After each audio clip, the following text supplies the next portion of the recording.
Aujourd'hui, on prend une DeLorean et on part pour l'année 1988 pour rejoindre la comédie anglaise The Red Dwarf. Le Red Dwarf est un vaisseau spatial minier et après un accident radioactif à bord, l'équipage est décimé. Alors en statique ou prison temporelle, suite à une condamnation pour faute grave, Dave Lister est le seul survivant.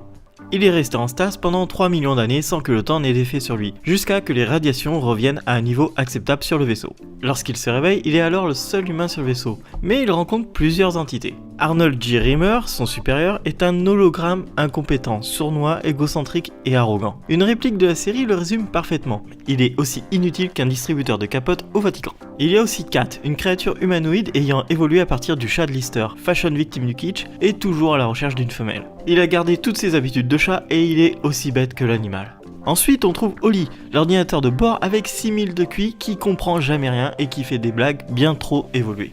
Et plus tard, ils accueilleront Crichton, un robot de service que Lister essaiera de détourner de son programme de base.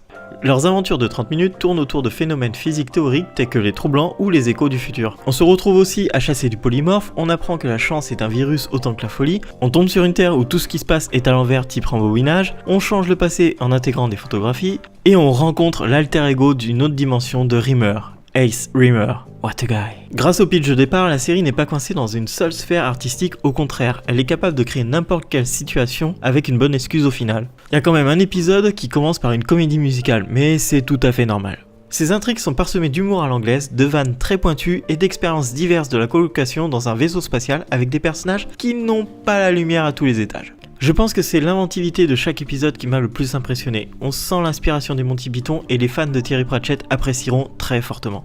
Red Dwarf possède une grosse particularité. Elle a commencé en 1988 et elle est toujours active. La saison 12 s'est achevée le 16 novembre dernier.